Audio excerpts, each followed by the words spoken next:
Hey, it's Jeff Gray with Grain Financial Group. Thanks for tuning the video blog today. Today, I'm going to go over with you three of the most popular questions that clients ask us at any given point in time. Stick around. We'll be right back.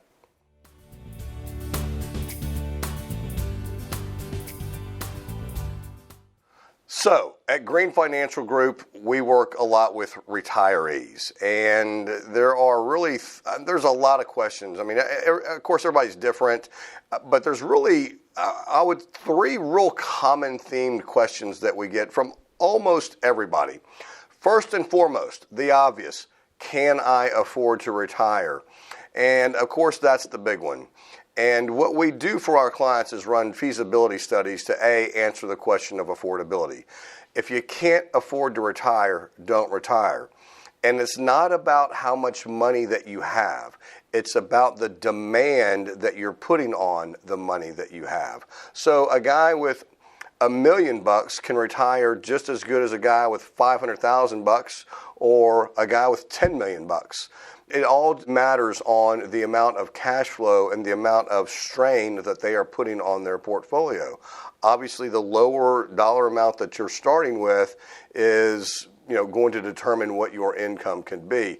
Good rule of thumb, the textbooks will all tell you 4% of cash flow. So let's say you're retiring with $1 million. That means about $40,000 a year in income. That's 4% of $1 million.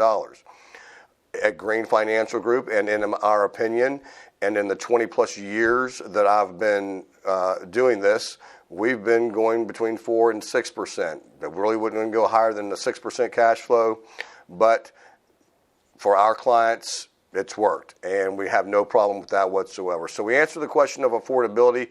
That's number one. Number two, Social Security. Jeff, when do I take Social Security? Well, it differs for everybody, and there's no one set solution. I have been to many, many lunches where there are so-called the Social Security experts that are out there. Well, every Social Security expert I have ever seen has said, wait until the maximum benefit age. Every one of them, without question, without fail, wait till the maximum benefit age. Let me tell you the problem with that. And I'm not saying don't wait till the maximum benefit age. I'm just saying those experts look at Social Security in a vacuum. They're just looking at Social Security. That's it. And if I was just looking at Social Security and I could get a lot more money if I waited a couple more years, I'd do that too. The problem is, let's say you're going to get $30,000 a year in Social Security. If you wait until the maximum benefit age to get that $30,000, where is that $30,000 going to come from prior to that? It's going to come from your portfolio. So again, you're slowly killing the goose that's laying the golden egg by pulling that money out. Now, does that mean you take it early? I don't know. There's a lot of different things that go into determining when the best time to take Social Security is.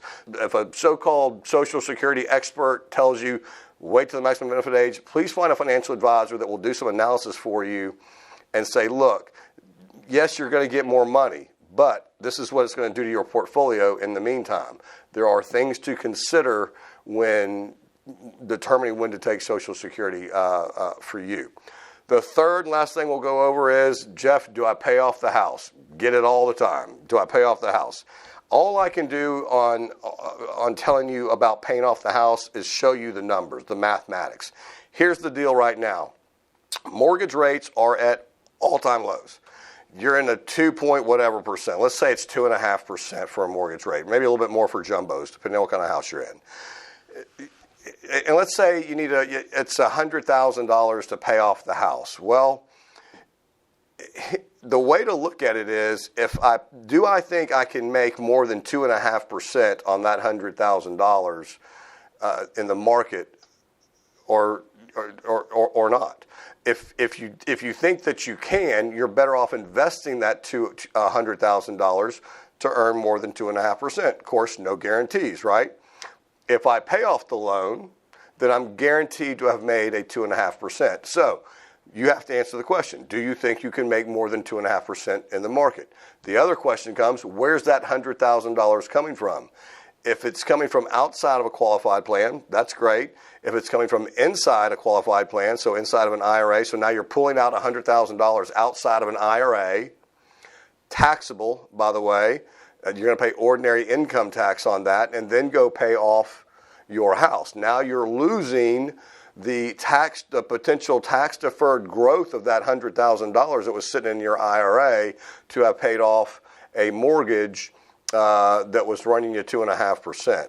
Some debt is not all debt is bad. Some is good. You can still write off some mortgage interest on your houses and your taxes. So, thanks for tuning in the video blog today. Remember, any questions or concerns, please give us a call, shoot us an email, look us up online. Be happy to talk to you. Have a great day.